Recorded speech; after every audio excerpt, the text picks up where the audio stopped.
This is perhaps the most reckless, irresponsible thing that he has done all Congress, and it's going to get a lot of us killed. We have kids. You know, I mean, we have kids. Like the fact that like our families now are potentially being hunted by Donald Trump's supporters, who he just told to essentially carry out violence against us. It's really disturbing. All right, everyone, let's talk about what just happened in Washington. Speaker MAGA Mike Johnson and Karoline Leavitt rushed to defend Donald Trump after he accused several Democratic veterans of sedition, simply for reminding service members not to follow illegal orders.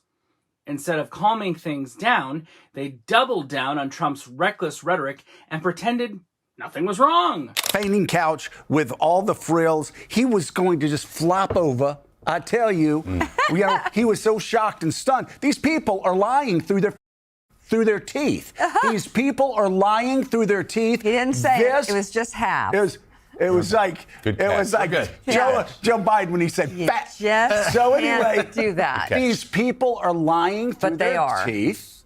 Mike Johnson knows that this is all about what military men and women need to do to uphold their sacred oath, and that is not commit illegal actions. And they know that, and yet they keep lying through their teeth. And running through the halls, John, without criticism for this president. You heard Lindsey Graham briefly say, no, they shouldn't be hanged. Okay, great, we've established that. But immediately going to the criticism of these Democratic members, calling again not to disobey illegal acts. It's willful ignorance, and I mean, it's obviously an extraordinarily serious moment. The President of the United States calling for the execution of lawmakers. But Joe nailed it. This is what we've seen, this precise playbook before. Remember when President Trump called for President Obama to be arrested on treason charges? That was the summer when the Epstein story blew up the first time. This is exactly the playbook to distract. Let's talk about something else, anything else from what's going on with Epstein first and foremost, but also things in the economy. But it is an interesting point because this is a moment that there are service members who are wrestling with this exact question, is whether or not the orders that have been given are legal. And yes, it may come that way on American streets. It's already happening now in the waters of the Caribbean. We have had a high-ranking admiral walk away and resign because of concerns about the boat strikes that the U.S. is conducting off of Venezuela, and the White House really providing next to no legal justification for any of this. They're trying to do more now, but for the President of the United States, we've seen this so many times in his first term as well, where he feels like he's cornered and he's lashing out, trying to drive the news cycle in any other way. The moment you hear they're lying through their teeth, you can't help but notice how perfectly it describes this entire charade. Trump spirals into another outrage, throws out talk of sedition and death penalties, and suddenly Johnson and Leavitt jump in pretending the word illegal was never in the video. The president then spent some time on Truth Social yesterday accusing them of sedition and suggesting they should be punished by death. That earned bipartisan criticism. Take a look. I'm not going to shut up because Donald Trump is threatening me. I don't think it's a good idea to talk about jailing your political opponents or hanging them or whatever else. This is perhaps the most reckless, irresponsible thing that he has done all Congress, and it's going to get a lot of us killed. We have kids. The words that the president chose are not the ones that I would use, okay? Obviously, I don't think that these are crimes punishable. Democrats were absolutely right to call out Trump's escalating rhetoric. These lawmakers, actual veterans, reminded troops of a basic legal duty. You must refuse illegal orders. Trump twisted that into sedition and amplified posts calling for them to be killed. Even MAGA Mike Johnson tried to distance himself, clearly uncomfortable defending Trump's language, and that says everything. Democrats are standing up for the Constitution and the rule of law. Trump is undermining both, and Republicans know it. They just won't say it out loud.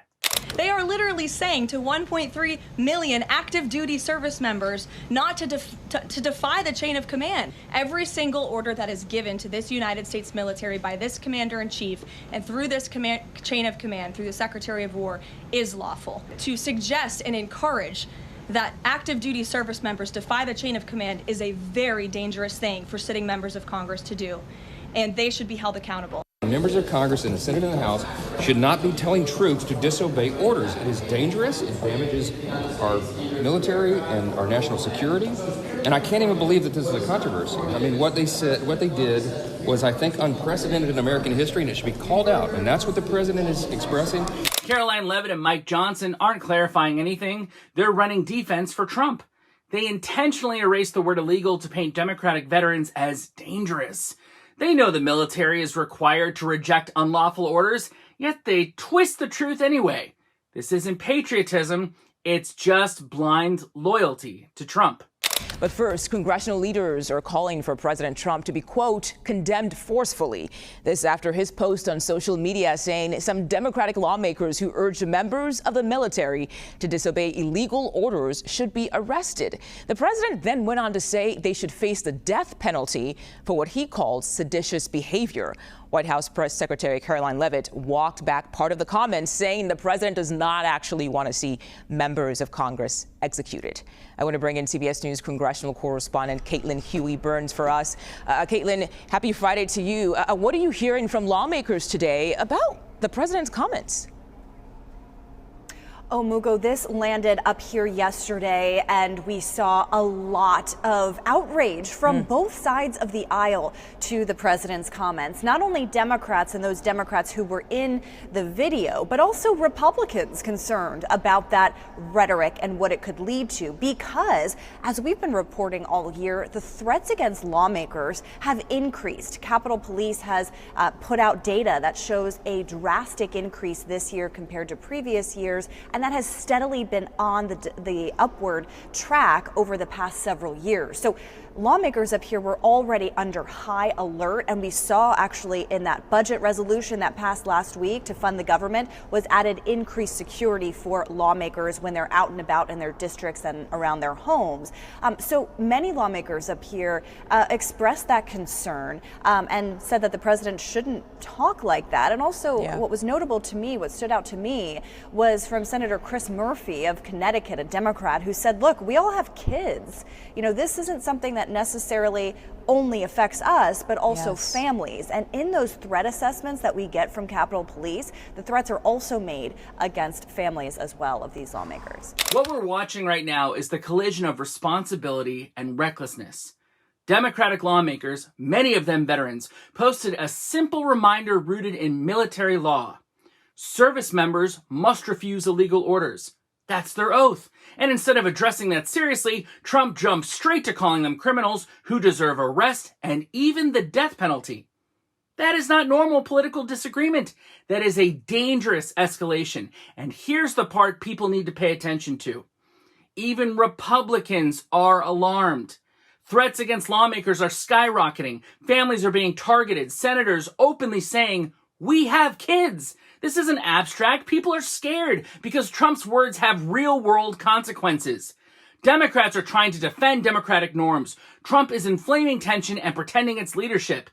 And Americans should ask themselves, who's actually protecting the Constitution here?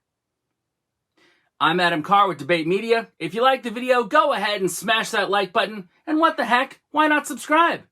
We'll see you next time.